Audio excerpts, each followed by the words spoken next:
Start हो गई है, इसको मिनिमाइज कर देते हैं।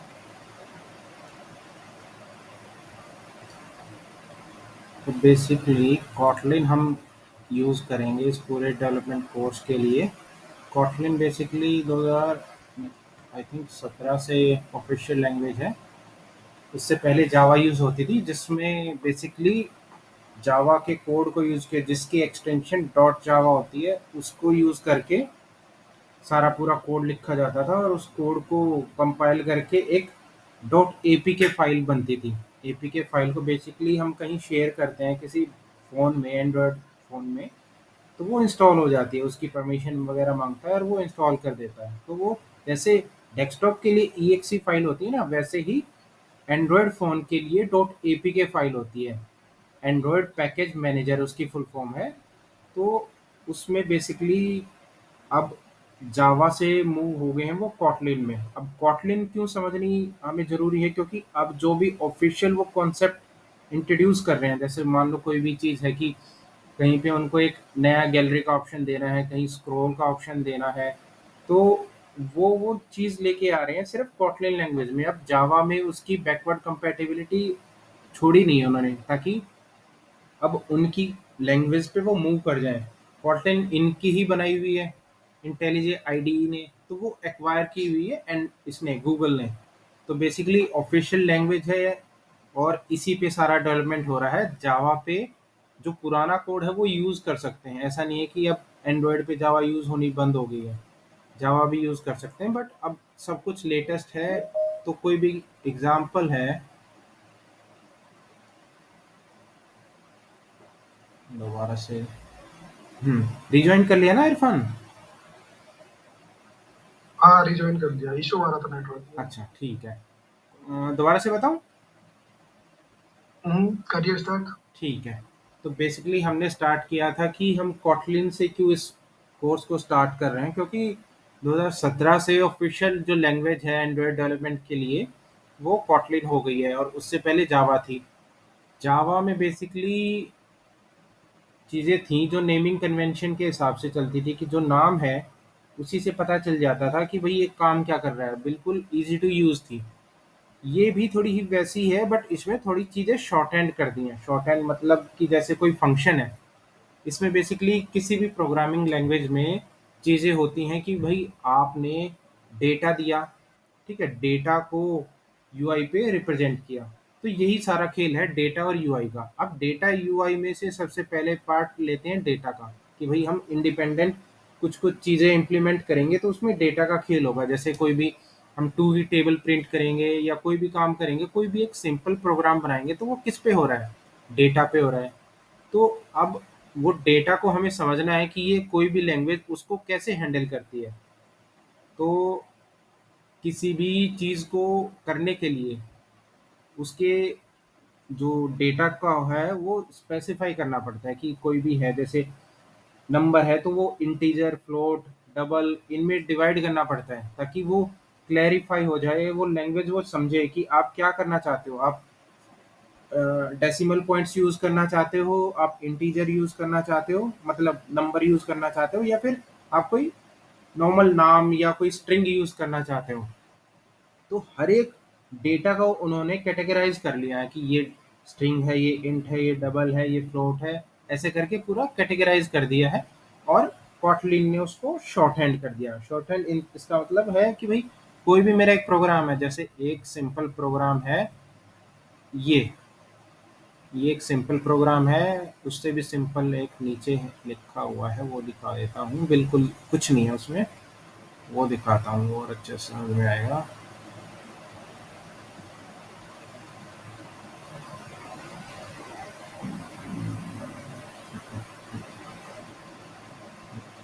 हम्म,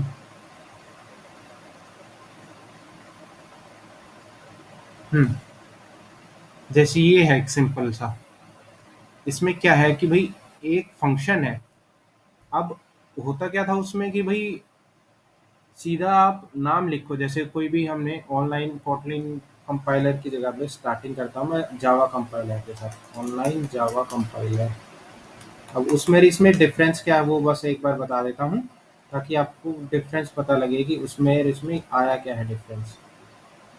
ठीक है, अब ये है, ये आई थिंक सबको पता होगा, पब्लिक क्लास मेन, और उसमें ये एक मेथड है। तो इसमें दो कंसेप्ट यूज हुए हैं यहाँ पे। एक क्लास है, क्लास का मतलब एक रूम लगा के चल लो या एक घर लगा के चलो, एक घर है उसको हम क्लास बोल रहे हैं। तो कोई भी हमें अगर किसी रिक्वायरमेंट को कंप्लीट करना है, जैसे मुझे बोलना है कि भाई मुझे एक ऐसा प्रोग्राम बनाओ जिसको मैं सिर्फ नंबर दूं कि दो, और वो उस दो की टेबल प्रिंट कर दे। अब टेबल प्रिंट करने के लिए मुझे 2 × 1 2 × 2 इस तरह 10 बार उसको मल्टीप्लाई करना पड़ेगा। तो उसके लिए मुझे एक क्लास बनानी पड़ेगी। ठीक है, उसका नाम रख दिया मैंने मेन।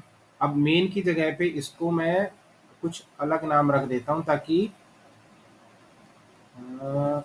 जनरेट टेबल, ताकि इसमें और इसमें कंफ्यूजन ना हो, क्योंकि मेथड का भी नाम मेन है। तो नॉर्मली जब हम कोई इंडिपेंडेंट फंक्शन को रन करते हैं, तो वो स्टार्टिंग पॉइंट चाहे जावा हो चाहे कॉटलिन है, वो स्टार्ट होता है मेन से। और मेन से स्टार्ट करना है तो ये चीज़ें ज़रूरी हैं, पब्लिक स्टैटिक वॉइड।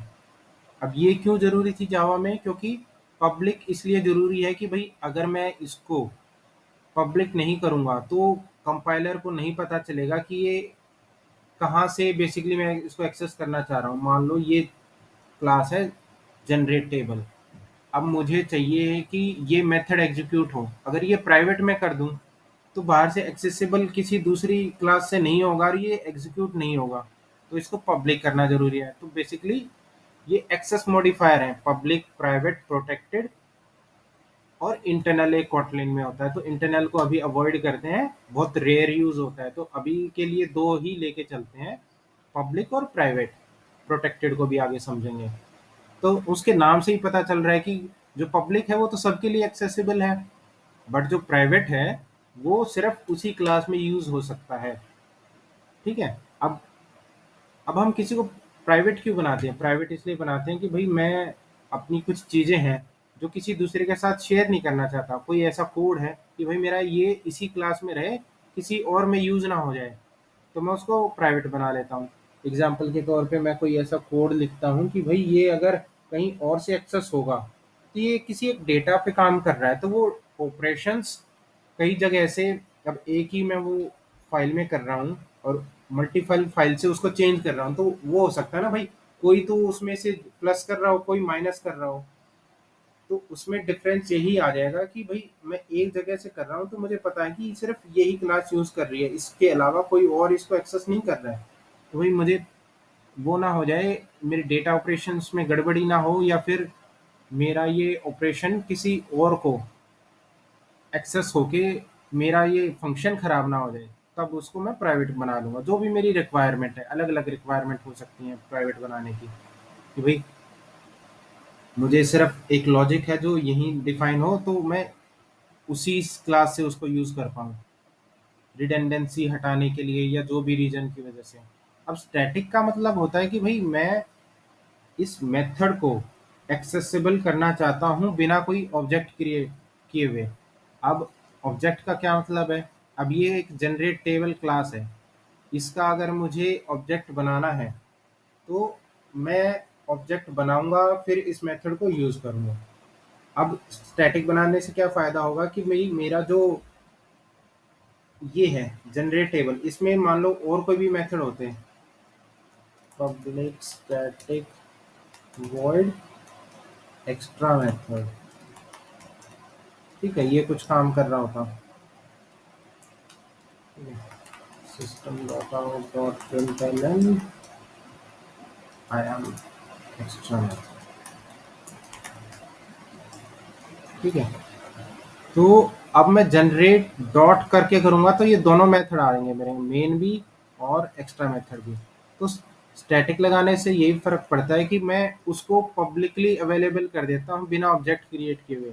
जैसे अगर मैं पुराने जावा नोट्स की रेफरेंस दूँ, तो उनको एक बार मैं खोल लेता हूँ। वहाँ पे पूरा ये ऑब्जेक्ट और क्लास का कॉन्सेप्ट अच्छे से बताया हुआ है। ये तो बैच 3 ही खुल गया। ये वाला है, ठीक है। तो ये थ्योरी है, थ्योरी पढ़ ली है तो ठीक है, नहीं तो फिर आगे चल के आपको पता ही चल जाएगा कि भाई क्या है क्या नहीं है। स्टेट है, बिहेवियर है, कीवर्ड है। अब यहाँ पे आते हैं। ये मेरी क्लास है माई क्लास नाम से। अब इसमें मुझे ये जो क्लास का नाम दिया और इस मेथड का नाम सेम रख दिया, तो ये बेसिकली कंस्ट्रक्टर बन जाता है। कंस्ट्रक्टर का मतलब है कि ये कॉन्सेप्ट है जो बेसिकली हम यूज करते हैं जावा में उस प्रोग्राम को रन करने के लिए। ये बेसिकली बाय डिफॉल्ट अगर आप नहीं बनाते हो तो जावा या कोटलिन आपके लिए बना के देता है खुद। अगर आपने बना दिया है तो फिर आप उसमें अपना कुछ काम कर सकते हो, जैसे इनिशियलाइजेशन। आपको चाहिए कि भाई मेरा नंबर है, वो उसकी मल्टीप्लिकेशन मुझे करनी है, तो अब मुझे वो डिफाइन करना पड़ेगा कि मेरा जो मल्टीप्लाई जिससे करना है वो एक वेरिएबल बनाना पड़ेगा। उसका नाम दे दूंगा मैं int, int X is equal to 1। ठीक है, ये आई छोटा होगा, ये ऑटोमेटिकली कैपिटल कर रहा है। तो अब मुझे टेबल निकालनी है, तो टेबल कैसे बनेगी? जो n है मेरा नंबर जिसकी मुझे टेबल चाहिए, मल्टीप्लाई बाय करूंगा मैं x। ठीक है, अब वो आ जाएगा 2 × 1 2 हो जाएगा। अब वो n तो फिक्स रहेगा, बट x को मैं प्लस प्लस करूंगा तो फिर वो x यहाँ पे 1 से 2 हो जाएगा, तो फिर 2 × 2 4 हो जाएगा। तो ये ऐसे करके लॉजिक चलेगा, x प्लस प्लस होता रहेगा और ये मेरी टेबल जनरेट होके मैं प्रिंट करवा सकता हूँ। अब मुझे लॉजिक समझ में आ गया, वेरिएबल समझ में आ गया कि इसके लिए दो वेरिएबल लगेंगे और एक मेथड लगेगा और एक क्लास लगेगी। तो यहाँ तक किसी को कोई डाउट है तो पूछ सकता है कि मेरा मेथड, क्लास, वेरिएबल हम क्यों बनाते हैं और क्या उसका पर्पस और कुछ भी पर्पस है या नहीं है। इरफान, नहीं, कोई डाउट नहीं है। क्लियर है ना? मेथड क्या होता है, क्लास क्या होती है, ऑब्जेक्ट कैसे क्रिएट होता है, वो हम्म, क्लियर है या बताऊं? नहीं नहीं, ठीक है। अरे नहीं, ऐसा नहीं मत करो। ये एक्चुअली ठीक है करते चलेंगे ना तो फिर गैप बढ़ता चलेगा। अब ये मैंने समझाया नहीं है, ये मैंने जानबूझ के ऐसे पूछा कि ऑब्जेक्ट क्रिएशन कैसे होता है वो बताऊं या नहीं बताऊं। अगर मैं तुम्हें एक्सप्लेन करने के लिए बोलूं कि ये लाइन क्या कर रही है तो बता पाओगे? क्लास है माई क्लास, और हम्म। एक उस न्यू क्लास बनी, उसका जितनी भी वैल्यू है वो ऑब्जेक्ट में आ जाएगी, ऑब्जेक्ट हम्म। नाम पे जो है। हम्म। तो ये क्या है, क्लास नेम है ये? हाँ, ये क्लास नेम है ये। और ये क्या है? ये ऑब्जेक्ट है। ऑब्जेक्ट है कि ऑब्जेक्ट का नाम है? ऑब्जेक्ट का नाम है ये। ठीक है। यहाँ और इक्वल टू क्यों ये लगाया हमने? न्यू न्यू माई क्लास की वैल्यू ऑब्जेक्ट पर डालने के लिए। ठीक है। अब न्यू कीवर्ड क्यों यूज किया? मैं ऐसे नहीं कर सकता था, hmm, my class my OBJ is equal to my class? नहीं कर सकते थे ऐसे। अच्छा, न्यू का मतलब फिर क्या हुआ, क्यों न्यू यूज करते हैं हम? न्यू का तो नहीं पता। हाँ, तो बेसिकली देखो, जो छोटी छोटी चीजें हैं कि भाई आपको पता भी है बट उसमें डिटेलिंग आपको नहीं पता है, तो आप पूछो कि भाई यहाँ तक तो मुझे क्लियर है, अब ये न्यू क्यों यूज कर दिया हमने, उसको आप समझ सकते हो। तो न्यू बेसिकली एक कीवर्ड है जावा में, कोटलिन में ये नहीं है। ये काम करता है भी किसी भी क्लास का एक नया इंस्टेंस बनाने के लिए। अब मैं जो अपने वर्ड है ना वो सोच समझ के बोल रहा हूँ। जो इंस्टेंस है, मेथड है, ऑब्जेक्ट है, इनके अलग अलग मतलब हैं। अब इंस्टेंस का मतलब समझ में आ रहा है क्या है? नहीं। ऑब्जेक्ट में और इंस्टेंस में यही डिफरेंस है कि ऑब्जेक्ट तो बेसिकली आपका जो क्लास और इसका ऑब्जेक्ट का मतलब है कि भाई मैं एक बेसिकली घर में हूँ तो वो पूरा एक घर एक क्लास है। अब ऑब्जेक्ट है कि भाई मैं किसी भी चीज़ को ऑब्जेक्ट बना सकता हूँ। मेरा एक रूम भी ऑब्जेक्ट है, उस रूम में मैं अलग अलग चीज़ें रखता हूँ, टेबल है वो भी एक ऑब्जेक्ट है। तो वो बेसिकली एक कॉमन नेम दे दिया है कि मैं अब इस क्लास में जो भी यूज़ करूँगा ना वो ऑब्जेक्ट के थ्रू यूज़ करूँगा कि भाई मैं चीज़ें रख रहा हूँ तो किस में रख रहा हूँ, रूम में रख रहा हूँ, रूम किस में है, घर में है। तो वो सारा ऑब्जेक्ट बनाते हैं हम अलग अलग और फिर उसको रख लेते हैं क्लास में। तो सबसे पहले क्लास बनी तो मेरा एक प्लॉट आ गया, प्लॉट में मैंने घर बनाया, घर बनाते टाइम मैं सबसे पहले रूम बना रहा हूँ, तो ये भी ऑब्जेक्ट बन रहे हैं। अब न्यू कीवर्ड क्या कर रहा है कि मेरा इंस्टेंस बनाता है। इंस्टेंस का मतलब है कि भाई जो क्लास है, अब ये काम करता कॉपी का, कि भाई मैं एक 100 रुपये का नोट लाया, उसको प्रिंट आउट में डाला तो 100 के दो हो गए मेरे। तो एक तरीके से मैंने न्यू कीवर्ड से उसकी कॉपी बना ली कि भाई अब अगर मुझे एक्सेस देना है इस क्लास को, तो इस ओबीजे नाम के ऑब्जेक्ट से मैं अब इस क्लास की हर एक चीज को एक्सेस कर सकता हूँ। चाबी की तरह हो गया। हम्म, ठीक है। तो न्यू ठीक। कीवर्ड ने क्या किया, एक नया इंस्टेंस बनाया। इंस्टेंस का मतलब है कि उसकी कॉपी बना ली। ओरिजिनल क्या है मेरा, ओरिजिनल तो 100 का नोट वही है, बट उसकी मैंने प्रिंट आउट हम्म, करके एग्जैक्ट कॉपी बना ली, तो वो इंस्टेंस बन गया, उसका कॉपी बन गई। ठीक है। अब क्या होगा कि भाई मैं दो इंस्टेंस बना सकता हूँ, कि भाई एक 100 का नोट है, उसकी दो कॉपी कर ली, तो अब मैं माई क्लास करके ये ऑब्जेक्ट बनाया और माई क्लास करके obj2 ये दो ऑब्जेक्ट बना लिए, तो मेरी दो कॉपी बन गई है। अब ये कुछ अलग का मतलब, इस पे जो मैं भी ऑपरेशन कराऊंगा वो अलग काम करेंगे, और ये इसमें मतलब बेसिकली मेमोरी का ही है कि ये मेमोरी एलोकेट होगी इस ऑब्जेक्ट को, और ये होगी अलग। दो कॉपियों पे काम हो रहा है। ऐसा नहीं है कि भाई माई क्लास जो है मेरा, उसमें कुछ डेटा पड़ा हुआ है, कि मान लो कुछ भी है, एक लिस्ट पड़ी हुई है एम्प्लॉय के नाम की।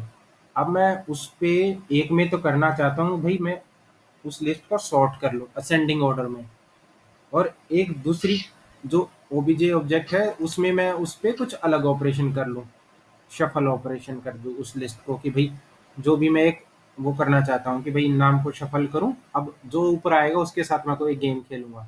तो वो बात है। तो मेरा डेटा वही है, उसकी दो कॉपी बन गई हैं अब माई क्लास के ओबीजे नाम के ऑब्जेक्ट में और obj2 नाम के ऑब्जेक्ट में। इसमें जो भी वेरिएबल होंगे, मेथड होंगे, वो अलग अलग काम करेंगे।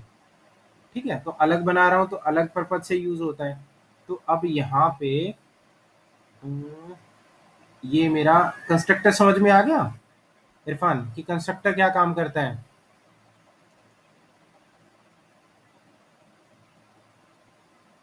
बेसिकली अभी जो बेसिक्स क्वेश्चन है ना, वो तुमसे ही पूछूंगा मैं। अभी और कोई फ्रेशर नहीं है इस ग्रुप में, तो तुम ही रहोगे आंसर करने के लिए। तो जहाँ पे अब गैप बन रहा है ना, अब मैं क्वेश्चन क्यों पूछ रहा हूँ, जहाँ जहाँ हम्म, गैप बनेंगे वो मिटाते चलेंगे। तो कंस्ट्रक्टर समझ में आया कि कंस्ट्रक्टर होता क्या है, क्यों बनाते हैं। नहीं, एक बार एक्सप्लेन कर दो। कंस्ट्रक्टर बेसिकली डेफिनेशन तो इसकी यही है कि भाई कोई भी मैं मेथड बनाता हूँ उसका नाम सेम हो जाता है जो कि क्लास का नाम है, तो वो हो जाता है कंस्ट्रक्टर। ठीक है। अब कंस्ट्रक्टर बनाते क्यों हैं, ये बेसिकली बाय डिफॉल्ट बनता है जब मैं ये नहीं रखता हूँ ना मेथड, तब भी वो जावा मुझे बना के देगा। क्यों? क्योंकि उसको कोई ना कोई एक मेथड, जैसे ये वाला वो था अपना एग्जाम्पल था ऑनलाइन कंपाइलर में जो हमने खोला था, क्या भाई,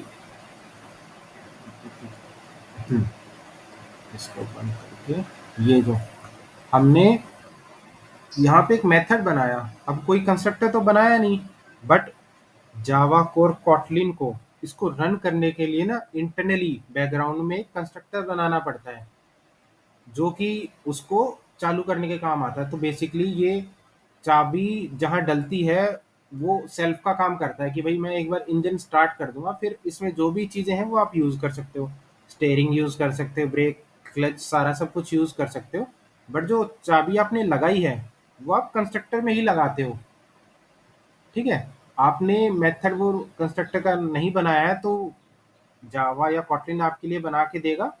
नहीं तो आपने बना दिया है तो उसमें आप कोई भी काम कर सकते हो। मान लो अभी मैं यहाँ पे कंस्ट्रक्टर जनरेट करता हूँ कि भाई इसी नाम से बना देता हूँ जनरेट टेबल, उसके आगे लगा देता हूँ वाइड। वाइड रिटर्न कर सकता है कंस्ट्रक्टर अभी।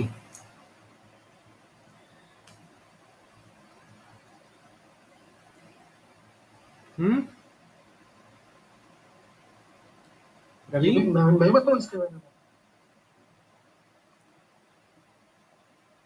रवि अनम्यूट करना। हाँ, हाँ सर। बताओ। अब थोड़े सीनियर की जरूरत पड़ गई यहाँ पे। किसी भी कंस्ट्रक्टर के आगे मैं वॉइड लिख सकता हूँ? मेरे हिसाब से लिख सकते हो। हम्म। हाँ, लिख सकते हैं सर वो तो। लिख सकते हैं, ठीक है। और बेसिकली पब्लिक और ये प्राइवेट लिखना जरूरी है? जब वो पब्लिक नहीं लिखेगा तो वो ऑटोमेटिक पब्लिक होता है ना, अगर तो।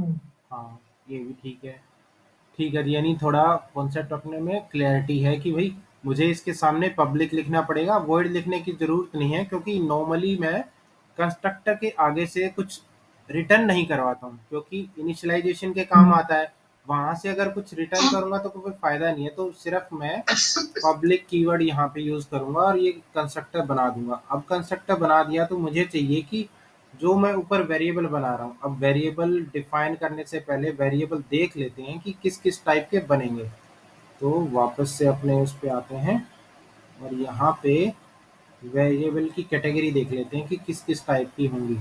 तो ये मेनली इतने टाइप की कॉटलिन में डेटा टाइप है। इंट है। इंट बेसिकली नंबर को रिप्रेजेंट करता है और नंबर की एक रेंज है कि भाई बिट और बाइट में बन के ये 32 बिट का बनता है। 32 बिट बनती है अपनी 67,200 समथिंग कुछ। तो बेसिकली अगर 68,000 हमें वैल्यू स्टोर करनी है तो हम इंट में नहीं स्टोर कर सकते, उसके लिए फिर चाहिए होगा हमें लॉन्ग। ये भी न्यूमेरिक नंबर जो कि बिना डेसिमल वाला है उसको स्टोर करता है, बट इसकी रेंज ज़्यादा है। अब हमें चाहिए कि कोई छोटा सा 67,000 से कम का है तो मैं इंट यूज़ करूँगा, नहीं तो मैं लॉन्ग यूज़ करूँगा अगर बड़ा है तो। क्योंकि ये 64 बिट का है, वो 32 बिट का है, उसकी रेंज 67,000 तक है, इसकी रेंज उससे डबल है। ठीक है। अब आते हैं हम तीसरे टाइप के डेटा टाइप पे जिसका नाम है डबल। अब डबल खुद उस नाम से ही पता चल रहा है कि जो आपने इंट का है उसकी डबल वैल्यू इसमें होल्ड कर सकते हैं, बट एडिशनली इसमें डेसिमल पॉइंट और रख सकते हो आप। तो जैसे कहाँ बैंक में अगर हमें कोई भी ऑपरेशन करना है, किसी की भी बैंक स्टेटमेंट में कुछ चेंजेस करने हैं, तो हमेशा ही हमें डबल डेटा टाइप लेना होगा, अदरवाइज उसके जो पैसे हैं वो ट्रंकेट हो जाएंगे, उसकी वैल्यू खत्म हो जाएगी। और जो कि अकाउंट वाले ऐसे क्रिटिकल ऑपरेशंस में डबल की ज़रूरत पड़ेगी, क्योंकि डेसिमल भी चाहिए होंगे, पैसे में भी कोई ट्रांजैक्शन करेगा, इंटरेस्ट भी बनेगा उसका डेसिमल में, सारी चीज़ें डेसिमल में होंगी। तो हमें वहाँ पे डबल की ज़रूरत होगी। अब डबल के साथ साथ हमारा चलता है फ्लोट। अब फ्लोट वही इंटीजर और लॉन्ग का डिफरेंस है कि फ्लोट है 32 बिट, उसकी रेंज इतनी है कि भाई 32 बिट को अगर मल्टीप्लाई करोगे उससे तो वो कैलकुलेशन के हिसाब से उसकी रेंज भी निकल जाएगी। अगर मैं इसकी गूगल से रेंज भी निकालूं, chat GPT give me the range of all data types in Kotlin। तो एग्जैक्ट नंबर तो याद होता नहीं है, बट फिर भी एक बार यहाँ पे देख लेते हैं कितना है वो। एक्सपोनेंशियल नंबर होता है, वो याद करने की ज़रूरत भी नहीं है, बट हमें मोटा-मोटा पता होना चाहिए कि कितनी है। तो बेसिकली इंट में ये इतनी है। अब ये इसलिए इतनी है क्योंकि ये अनसाइंड है। अनसाइंड और साइंड बेसिकली 2 कॉन्सेप्ट होते हैं, जिसमें नेगेटिव वैल्यू अगर आप इंक्लूड करते हो, तो फिर उसका जो रेंज है वो कम हो जाती है, और जब अनसाइंड रहती है तो उसकी ज़्यादा हो जाती है। तो ये यहाँ पे इसकी रेंज है, ये बेसिकली 10 लाख 10 लाख करोड़ 10 करोड़ अरब 2 अरब है यहाँ पे 32 बिट्स में। और जावा में इसकी वैल्यू अलग है। कंपेयर करने के लिए बोलता हूँ कि data type range of Java as well and compare their limit.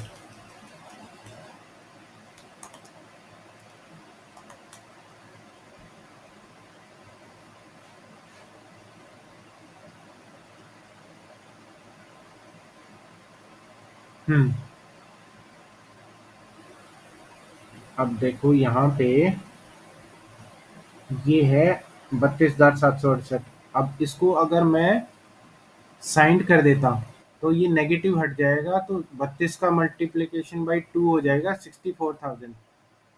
तो ये साइंड और अनसाइंड का डिफरेंस है, बट ये जावा में चलता है। ये कॉटलिन में ऐसा साइंड अनसाइंड का कॉन्सेप्ट नहीं है, और अभी के लिए कॉम्प्लेक्सिटी अगर ऊपर से जा रहा है तो इग्नोर भी कर सकते हैं। अभी रेंज बस देखनी है कि भाई इसकी और कॉटलिन की, जावा की और कॉटलिन की रेंज अलग तो नहीं है, ऑलमोस्ट सेम है सब में, किसी में भी डिफरेंस नहीं है। तो byte, short, int, long, float, double, char और बुलियन।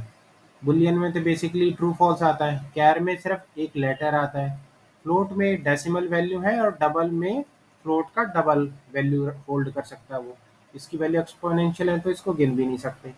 बस देख लेना है कि हाँ, देख के विजुअलाइज करके हमें मेमोराइज करना है कि इसकी रेंज अगर बहुत ही बड़ा नंबर है, अगर वो होल्ड नहीं कर पा रहा है, जो कि बहुत ही रेयर होगा, तब हमें डबल यूज कर लेना है। तो बेसिकली किसी भी कोड को ऑप्टिमाइज करने के लिए ना हमें बेसिकली कम से कम रखना होता है, कि मुझे पता है कि ज़्यादा से ज़्यादा के केस में ये कितना ही वैल्यू बना देगा। मान लो मैं कोई किसी की सैलरी कैलकुलेट कर रहा हूँ, तो सैलरी अरबों खरबों में तो होगी नहीं। मुझे पता है कि भाई ये 1 करोड़ और 1 अरब से कम ही होगी, तो मैं उसके हिसाब से वो वेरिएबल लूंगा ताकि वो उतनी मेमोरी कम अलोकेट हो और वो फास्ट चले। तो ये एफिशिएंसी ही बेटर मैनेज करने के लिए अलग अलग डेटा टाइप हैं, कि मैं अगर जहाँ ज़रूरत नहीं है बड़े की, वहाँ बड़ा डेटा टाइप ना यूज़ करूँ, छोटे से काम चला लूँ। तो ये रेंज है। अब इंट लॉन्ग का हो गया कि इंट बेसिकली बिना डेसिमल वैल्यूज को होल्ड करेगा, लॉन्ग उसका डबल है। और सेम चीज़ है कि भाई बिल्कुल ही बिल्कुल छोटा है तो वो बाइट है, और बाइट का डबल अपना शॉर्ट है, क्योंकि इनकी बिट्स होती हैं, वो उसके बेस पे इसका साइज बनता है।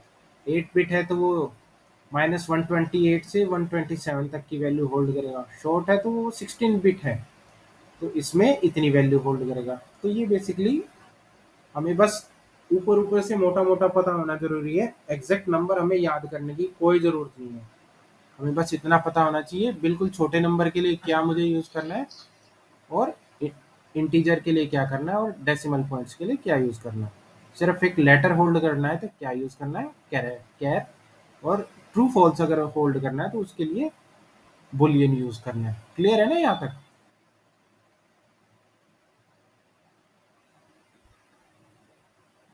ठीक है जी, आगे बढ़ते हैं। अब डेटा टाइप से हम आगे बढ़ जाते हैं,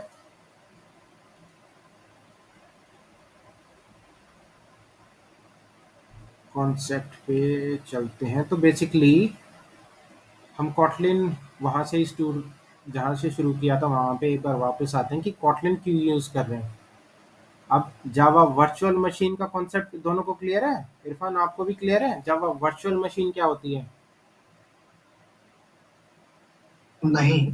बेसिकली अब बेस बना था प्रोग्रामिंग लैंग्वेज का जावा से, तो उन्होंने क्या चीज़ रखी कि भाई मैं, आप कुछ भी लिखोगे, इंग्लिश अल्फ़ाबेट लिखोगे, नंबर लिखोगे, वो प्रोग्रामिंग लैंग्वेज में आप लिख रहे हो। बट मुझे जब मशीन को जब समझाना है, तो बीच में एक इंटरप्रेटर होना चाहिए। जैसे आपने देखा होगा कि मोदी कहीं दूसरी फॉरेन कंट्री में दूसरे प्राइम मिनिस्टर से बात करने जाता है, तो अपने साथ एक ट्रांसलेटर लेके जाता है। तो उस ट्रांसलेटर को ही हम जेवीएम बोल रहे हैं, जावा वर्चुअल मशीन। ताकि उसको पता है कि भाई जो ये हिंदी बोल रहा है वो उसको हिंदी भी आती है, इंग्लिश भी आती है। किसी और कंट्री में जैसे स्पेनिश बोली जा रही है, तो वो उस ट्रांसलेटर को पता होगा कि हिंदी भी आ रही होगी, स्पेनिश भी आ रही होगी, तो वो कन्वर्ट करके उसको बताता है। अब मशीन तो सिर्फ मशीन लैंग्वेज समझती है। अब मैं कोई भी प्रोग्रामिंग लैंग्वेज बनाता हूँ, सी++, जावा, उसमें अलग अलग तरीके से मैं प्रोग्राम को एग्जीक्यूट करता हूँ। बट मशीन को समझाने के लिए मुझे बीच में कोई इंटरप्रेटर रखना होगा, कि भाई वो कोड जो काम कर रहा है वो मशीन पे एग्जीक्यूट करने के लिए एक ट्रांसलेटर चाहिए होता है, जिसको हम जावा लैंग्वेज में, कॉटलिन लैंग्वेज में जावा वर्चुअल मशीन बोलते हैं। तो वो जावा वर्चुअल मशीन क्या करती है, आपने जो कोड लिखा, जैसे मान लो एक सिंपल कोड भी अब लिख रहे हो, ये कोड लिख दिया आपने फन मेन, तो ये मशीन को तभी समझ में आएगा जब वो जेवीएम उसको बताएगा कि ये फन का मतलब है, एक फंक्शन है ये, और ये ऐसे करके जब मैं पैरेंथेसिस लगाता हूँ तो ये एक मेथड बन जाता है।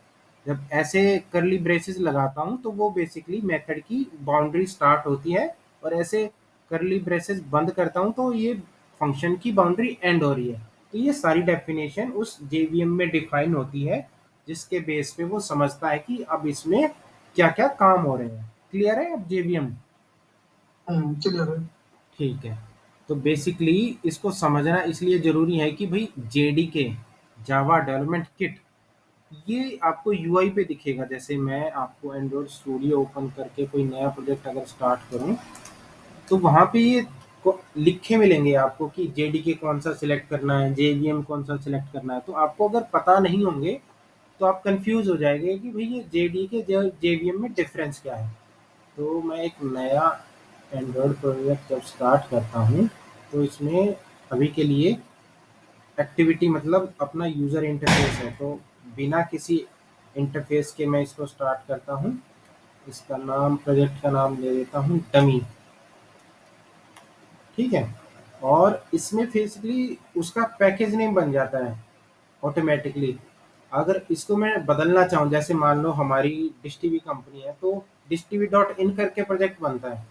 तो नेमिंग कन्वेंशन ये कहती है कि भाई मैं जो भी प्रोजेक्ट बना रहा हूँ ना, उसमें आपकी वेबसाइट जिस पे आप कॉमनली काम करते हो वो पैकेज में होना चाहिए, इन डॉट डिश टीवी। अब उसके आगे मैं कोई भी काम कर रहा हूँ, जैसे मैं मान लो काम कर रहा हूँ कि मैं सब्सक्राइबर के लिए काम कर रहा हूँ, जो हमारे एंड यूज़र हैं उनको सब्सक्राइबर बोलते हैं। तो सब्सक्राइबर नाम की कोई एप्लीकेशन बना रहा हूँ, तो मैं in dot dish TV dot package name में डाल दूंगा सब्सक्राइबर। ये ऑटोमेटिकली भी बना के देता है आपको, बट अगर आपको खुद डिफाइन करना हो तो ये पैकेज नेम बनाना जरूरी इसलिए है क्योंकि जब भी आप प्ले स्टोर पे जाते हो ना, वो पैकेज नेम मांगता है, प्ले स्टोर भी और ऐप स्टोर भी। तो आप जब भी प्ले स्टोर खोलोगे, उसमें जो ऐप की यूनिक आइडेंटिफायर होंगी ना, वो यही चीज़ें होंगी, पैकेज नेम। तो जैसे लूडो किंग है, उसकी आप पैकेज नेम देखोगे यहाँ तक सब में सेम रहता है, play.google.com store/apps/details, और उसकी आईडी।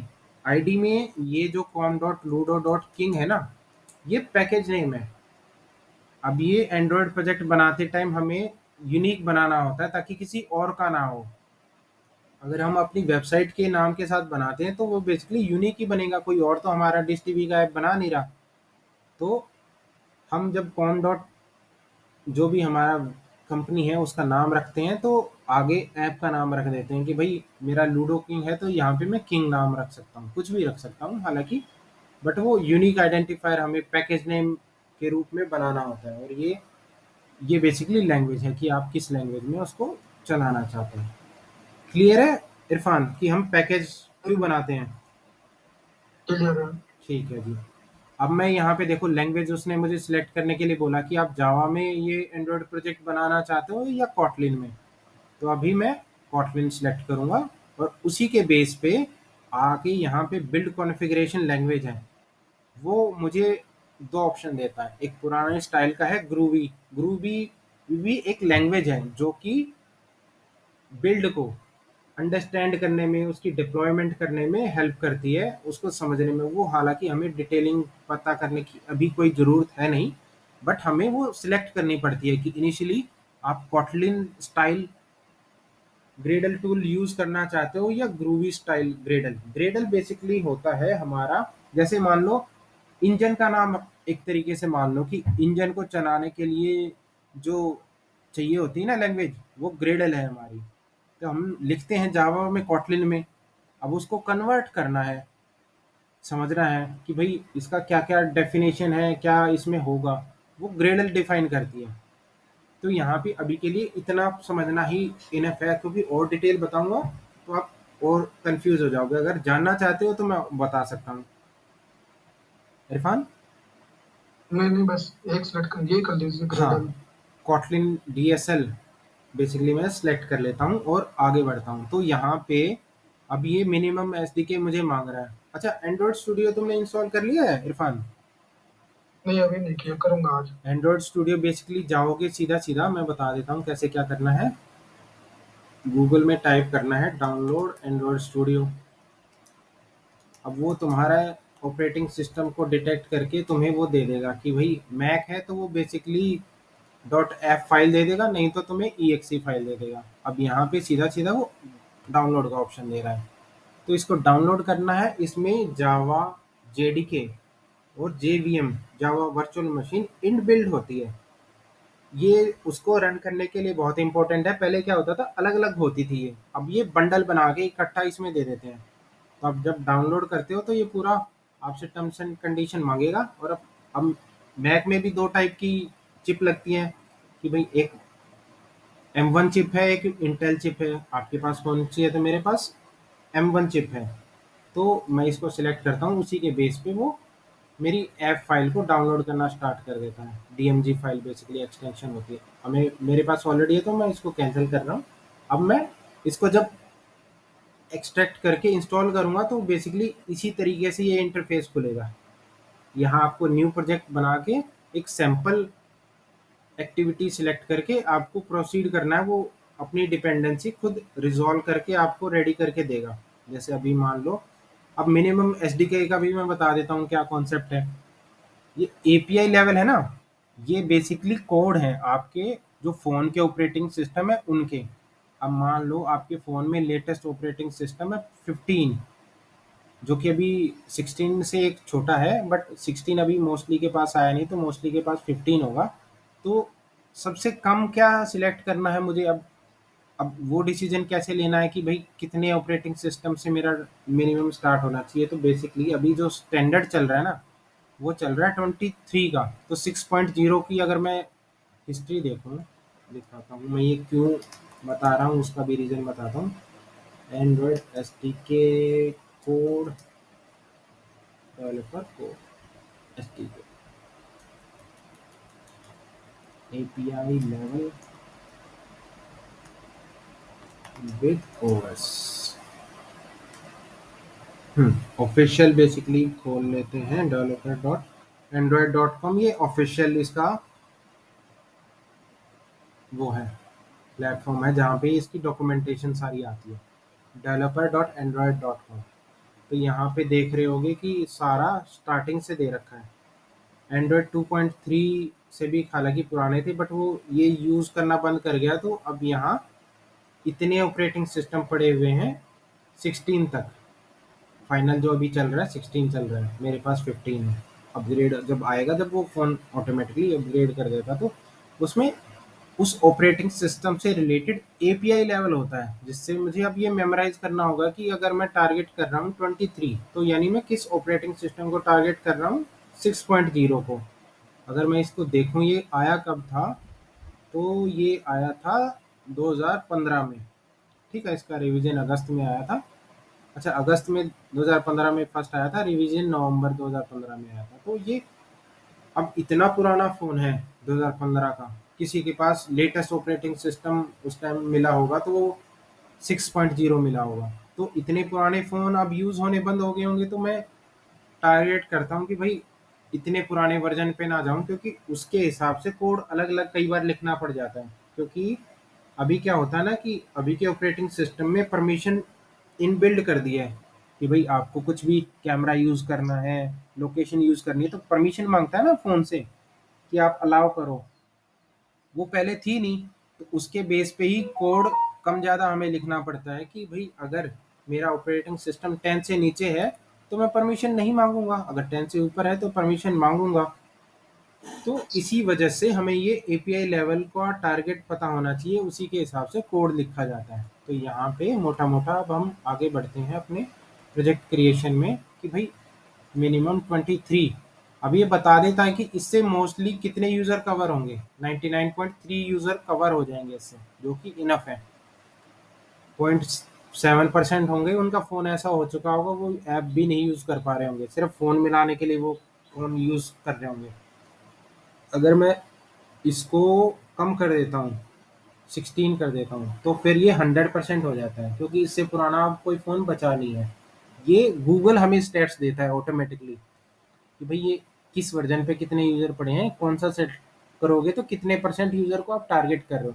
अब मान लो मैं 14 को टारगेट कर देता हूँ तो ये बता देगा ये तो 31% ही यूज़र हैं। तो फिर मैं इसको उसके अकॉर्डिंग चेंज कर लेता हूँ और अपना मुझे पता है कि भाई मोस्टली जितने एसडीके हैं, स्टैंडर्ड डेवलप मतलब सॉफ्टवेयर डेवलपमेंट किट जो प्रोवाइड करते हैं ना, जैसे मान लो अगर हमें कोई पेमेंट करनी हो तो जसपे का नाम सुना है इरफान?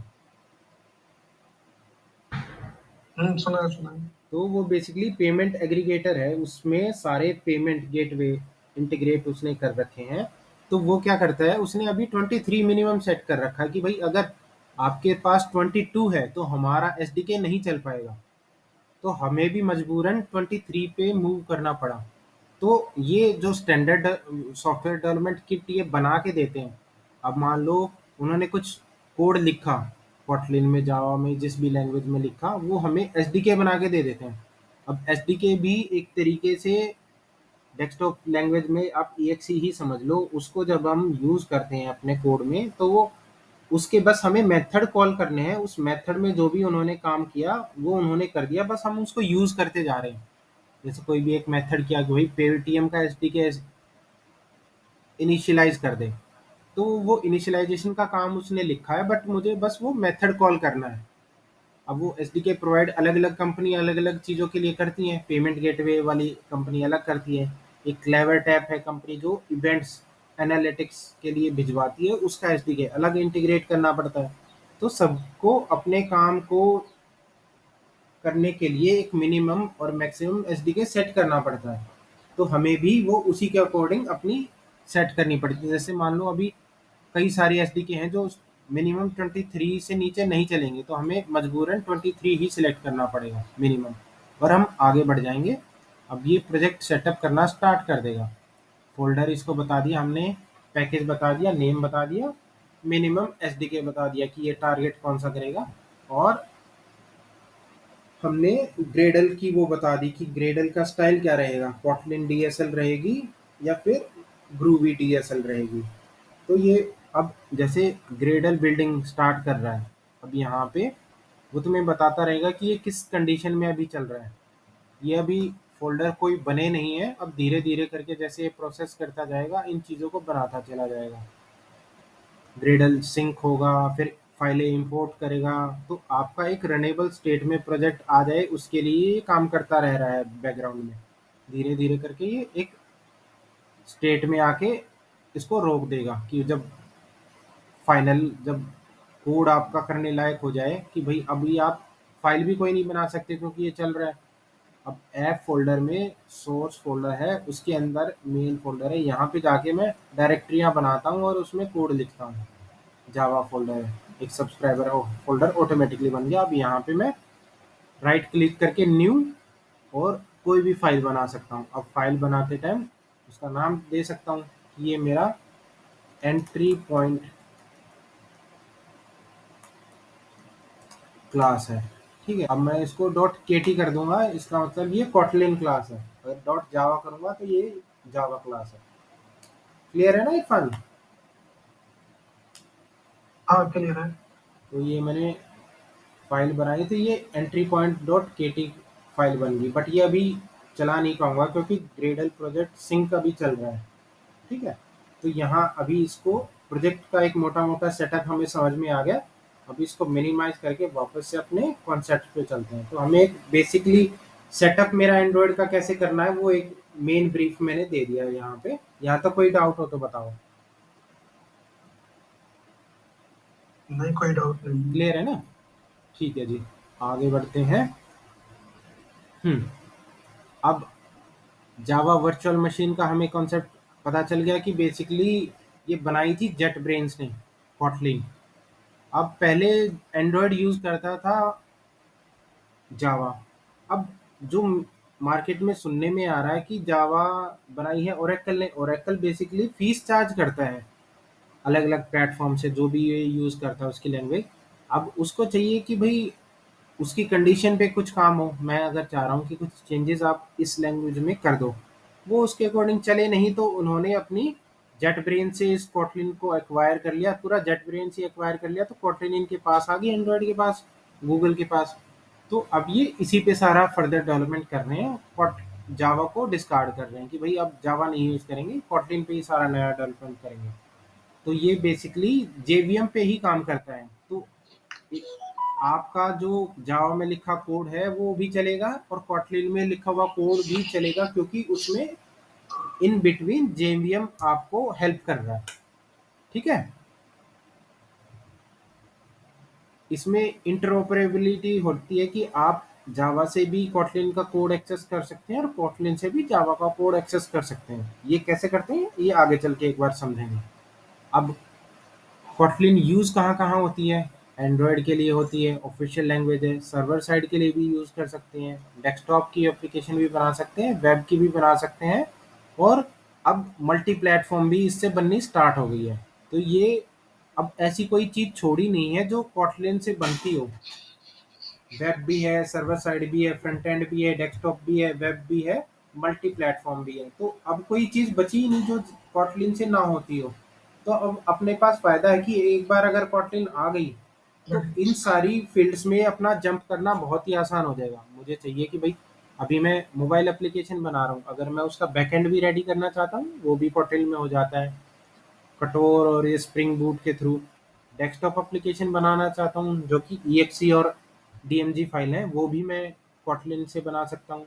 वेब भी बना सकता हूँ और क्रॉस प्लेटफॉर्म एंड्रॉयड iOS दोनों के लिए कॉमन बनाना चाहता हूँ, वो भी इससे हो सकता है अब। तो अपना फ़ायदा है कि भाई एक लैंग्वेज सीखेंगे, अगर फील्ड बदलना है मोबाइल से बैकएंड पे जाना है या फिर मुझे फुल स्टैक इंजीनियर बनना है, मोबाइल के साथ बैकएंड भी आता हो, तो एक ही लैंग्वेज से मेरा काम चल रहा है। तो बेसिकली एक लैंग्वेज सीखी और मल्टीपल काम कर सकते हैं। ये बेनिफिट है कॉटलिन का। अब सेटअप उसका मेनली मैंने बता ही दिया कि दो तरीके से आप कर सकते हो, एक तो एंड्रॉयड स्टूडियो जो अभी बताया, एक बेसिकली जो ऑफिशियल इंटेलिजे जिसने बनाया था जेट कंपोज ने, ये जेट पैक कंपोज कर रहा हूँ, जेट ब्रेन्स ने, इंटेलिजे आईडी बेसिकली यूज़ कर सकते हैं, या फिर कोई भी अभी अगर मुझे सिर्फ वो यूज़ करना है कि एक प्रोग्राम बनाओ और वो रन हो जाए, तो ऑनलाइन आप इसका कंपाइलर यूज़ कर सकते हो। ऑफिशियल है इसका ऑफलाइन ऑनलाइन कॉटलिन कंपाइलर अगर आप करोगे तो ये play.kotlinlang.org, ये बेसिकली ऑफिशियल है इसके ऑपरेशंस को रन करने के लिए। कोई भी मैं एग्जांपल अगर रन करना चाहूँ तो ये ऑफिशियल कंपाइलर जो बहुत फास्ट चलता है। बाकियों ने अपने बना लिए हैं, कॉपी बना लिए हैं। तो अगर आप देखोगे तो मार्केट में कई सारे ऑनलाइन कंपाइलर होंगे, बट ऑफिशियल ये है। तो इसका लिंक मैं आपको चैट में दे देता हूँ। चैट में क्या एट लास्ट में उसमें डाल भी रखे, नोट्स में तो देने की ज़रूरत नहीं है, उसी नोट्स में आपको पता चल जाएगा। ये लिखा हुआ है play.kotlinlang.org, यहाँ से आप यूज़ कर सकते हैं। ठीक है। तो मुझे अगर कोई भी, अब मेरा पूरा सेटअप इतना करने की ज़रूरत नहीं है, अब मेन मेन मुझे सीखना है कि भाई कॉन्सेप्ट मुझे बेसिकली छोटे छोटे प्रोग्राम बनाने पड़े। तो मैं इतना सेटअप अगर नहीं कर पा रहा हूँ तो सीधा सीधा ये ऑनलाइन कंपाइलर यूज़ करता हूँ, सीधे रन करूँगा, ये आउटपुट इसकी बता देगा। हेलो वर्ल्ड प्रिंट हो गया, नीचे देख रहे होगे तो यहाँ पे कुछ भी मैं कर सकता हूँ। छोटे छोटे चेंजेस करके देखोगे तो चीज़ें समझ में आएंगी कि चल कैसे रही हैं। हेलो वर्ल्ड की जगह हेलो इरफान कर देता हूँ, तो ये सेम आउटपुट प्रिंट करेगा। यहाँ पे नीचे आएगी हेलो इरफान। तो अब शुरू करते हैं कि भाई इसने ये मेन बनाया। अब एक छोटा अगर प्रोग्राम इंडिपेंडेंट रन करना चाहते हैं तो उसमें मेन मेथड होना ज़रूरी है। अब मेथड बनाना है तो हमें फन कीवर्ड का यूज़ करना होता है। फन का मतलब है फंक्शन। ठीक है। अब मैं इसको मेन को अगर रीनेम कर देता हूँ तो ये आउटपुट प्रिंट नहीं करेगा। मान लो मेन वन कर देता हूँ, अब रन करूँगा तो ये एरर मारेगा, क्योंकि कॉटलिन को चाहिए कि मुझे मेन एंट्री पॉइंट है, उसके बाद तुम कोई भी मेथड उससे दूसरा कॉल कर लेना, वो उससे मुझे फ़र्क नहीं पड़ता, बट मेन जो एंट्री पॉइंट है उसका नाम मेन ही होना चाहिए। बट एंड्रॉयड में ऐसी कोई ज़रूरत होती नहीं। मैं अलग अलग क्लास बनाता हूँ, मैं एंड्रॉयड मैनिफेस्ट में उसकी एंट्री करता हूँ और तब वो चल जाती है। वो आगे समझेंगे कैसे पूरा डिटेल में अलग अलग चीज़ें कैसे चलती हैं। बट कॉटलिन को मेन चाहिए होता है क्योंकि एंट्री पॉइंट है ये। अब यहाँ से मैं कोई भी दूसरा मेथड कॉल कर सकता हूँ, जैसे मान लो दूसरा एक मेथड बना दिया मैंने फन एडिशन, कि भाई मुझे कोई भी वेरिएबल अगर जोड़ने हैं तो यहाँ पे मैं उसको डिफाइन कर सकता हूँ। अब यहाँ पे इनकी एंट्री कर देता हूँ ए बी, एक वेरिएबल ए लिया, एक वेरिएबल बी लिया, इसकी वैल्यू असाइन कर देता हूँ अभी के लिए 20, ए की वैल्यू कर देता हूँ 10। ठीक है, अब मुझे अगर इसका एक और,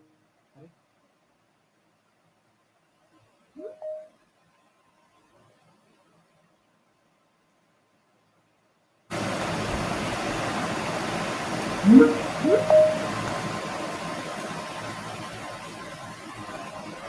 ये एंड कैसे होगी एकदम से? आवाज आ रही है मेरी? आ रही है। अच्छा, बाय डिफॉल्ट 60 मिनट की बंदी थी क्या? शायद इस वजह से एंड हो गई हो। स्क्रीन भी शेयर कर देता हूँ मैं। विजिबल है ना स्क्रीन? दिख रहा है। हम्म। तो बेसिकली, विजिबल है। हाँ, एक अलग मेथड मैंने बनाया एडिशन, और एक तीसरा वेरिएबल लिया सी, जिसकी वैल्यू होगी ए प्लस बी। ठीक है, अब मैं इसको प्रिंट करना चाहूँ,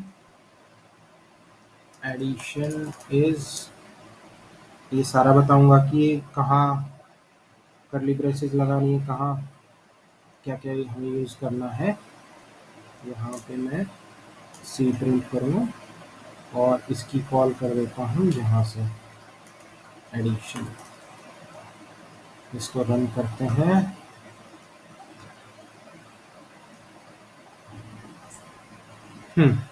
तो इसने ये प्रिंट कर दिया कि भाई मेरा 10 + 20 इसने जोड़ा और फिर उसमें प्रिंट करा दिया। अब एक एक चीज़ों को समझते हैं कि भाई मुझे जब वहाँ पे आपने देखा था तो इंट लॉन्ग और वो सारी चीज़ें थी, वो चाहिए होती थी हमें जावा में डिफाइन करनी। अब कॉटलिन ने क्या किया कि भाई कुछ भी है, आप मुझे वेर, वैल, और एक तीसरा होता है वेर कांस्टेंट, उसमें आप मुझे बता दो, तो मैं समझ जाऊंगा कि वो जिस भी टाइप की आप वैल्यू दोगे मैं उसी टाइप का वो बना दूंगा। अब वापस से वेरिएबल क्रिएशन पे वापस आते हैं और समझते हैं कि वेर वैल क्या है चीज़। तो यहाँ सेटअप तक का हमने देख लिया है। अब हम देखते हैं कि भाई एक मेन मेथड हमने रन कर लिया, फन का मतलब देख लिया, मेन का हमें पता चल गया कि ये एंट्री पॉइंट है, एक छोटा प्रोग्राम रन करना है तो मेन मेथड होना जरूरी है। अब ये जब होती है ना इरफान, इनको बोलते हैं पैरेंथेसिस। तो ये जब किसी के साथ लग जाती हैं वो बन जाता है मेथड। ठीक है, अब ये ठीक है। करली ब्रेसेस है, इसका मतलब है कि ये मेरी बाउंड्री स्टार्ट कर रहा है कि भाई यहाँ से लेके यहाँ तक ये इस मेथड का स्कोप है, कि ये इसमें जो भी लिखा जाएगा इनके अंदर लिखा जाएगा तो ये इस मेथड के स्कोप में आ जाएगा, कि भाई इसमें जो भी लिखूंगा वो यही काम करेगा। यहाँ तक कोई डाउट है? अब प्रिंट एलन, नहीं, हाँ नहीं है, नहीं है। ठीक है, तो प्रिंट एलन क्या काम करता है? ये प्रिंट कराने के लिए या एग्जीक्यूट। और जावा में इससे रिस्पेक्टिव क्या होता है हमारा? अगर मुझे जावा में कुछ प्रिंट करना तो क्या लिखते थे?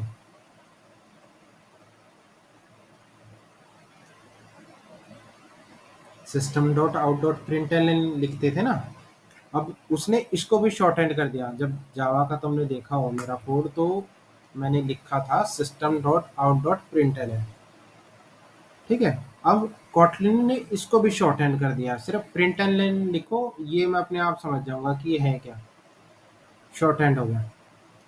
ठीक है, तो प्रिंट एलन वही चीज है, मतलब ऑल जो भी चीजें है ना, सारा जावा का ही है, बट वो छोटी छोटी करते जा रहे हैं वो उस चीज को, कि भाई मुझे अगर चाहिए कि भाई कुछ प्रिंट कराना है तो सिस्टम डॉट आउट इतना बड़ा ना लिखूं, सिर्फ प्रिंट एलन लिख दूं और वो चीज़ें प्रिंट हो जाए।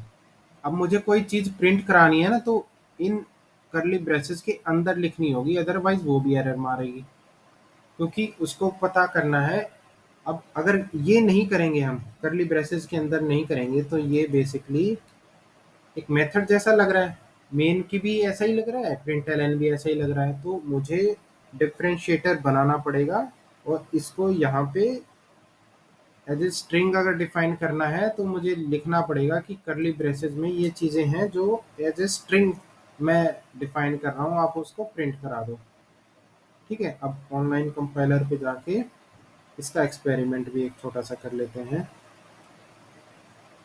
वापस से इसको अनडू कर देता हूँ। ठीक है, ऑनलाइन कंपाइलर ये रहा हमारा। अब मैं अगर इसकी ये पैरेंथेसिस हटा दूँ, ये करली इन्वर्टेड कॉमा हटा दूँ और अब रन करूँ, एरर मारेगा ये। इसने क्या बोला, none of the following candidate is applicable, fun println unit println function println. हालांकि इसका थोड़ा सा कॉम्प्लिकेटेड होता है, समझने में मुश्किल होता है, बट अगर थोड़ा सा ध्यान दोगे तो समझ में आएगा कि एरर मारी क्या है। इसने मारी है कि भाई अनरोजर रेफरेंस है हेलो, तो इसको हेलो नहीं समझ में आ रहा कि ये है क्या। अब हेलो तो कुछ है ही नहीं, हेलो तो एक स्ट्रिंग है। अगर स्ट्रिंग मुझे लिखनी होती है तो मुझे इन्वर्टेड कॉमा में ही करनी पड़ेगी। मुझे कोई भी स्ट्रिंग डिफाइन करनी है ना, मान लो ये इंटीजर वैल्यू थी, अब मुझे कोई वेरिएबल बनाना है स्ट्रिंग का, जैसे नेम का कोई वेरिएबल बनाता हूँ, तो मुझे ऐसे करके ही लिखना पड़ेगा, नहीं तो वो समझेगा नहीं कि ये है क्या। सिर्फ ऐसे करके करूँगा तो नहीं चलेगा। अभी मैं इसको अगर रन करूँ तो ये नेम वाली लाइन पे एरर मारेगा। ठीक है, ये समझा नहीं कि भाई ये संजीव है क्या, ये कोई कीवर्ड भी नहीं है, असाइन कर रहे हो नेम को। तो अब मुझे अगर कोई भी अल्फ़ाबेट से बड़ा, एक अल्फ़ाबेट से बड़ा अगर कुछ डिफाइन करना है तो मैं इन इन्वर्टेड कॉमास के अंदर ही लिखूंगा, तभी वो समझ पाता है कि भाई इसमें अब आप कितना भी बड़ा लिख लो। हालांकि उसकी भी एक एंड लिमिट होती है, बट वो कभी रीच होगी नहीं क्योंकि आप इतना बड़ा पैराग्राफ नहीं लिख पाओगे। ठीक है, अब ये बन गया तो अब यहाँ पे पूरा एक पैराग्राफ लिख सकता हूँ मैं, और इसको प्रिंट कराना चाहूँ तो यहाँ इस सी वेरिएबल को रिप्लेस करके नेम प्रिंट करा देता हूँ। ये सेम वो उसकी आउटपुट प्रिंट कर देगा। अब यहाँ पे इसने एरर क्या मारी, हाँ, एडिशन मेथड क्या कह रहा है, ये एक्सपेक्टेड। पहले लाइन में जो प्रिंट एलन एंड और इरफान के आगे जो दो सेमीकोलन लगे हुए हैं ना शायद। अच्छा हाँ, वहाँ डबल लग गया। हम्म, तो वो उसको समझ नहीं पाया और एरर मार दी। अब यहाँ पे देखो, उसने मेरा पूरा नेम प्रिंट करा दिया, इसको मैं कितना भी बड़ा कर लूँ वो उसको कोई दिक्कत नहीं है। आप इतना बड़ा कुछ लिख नहीं पाओगे।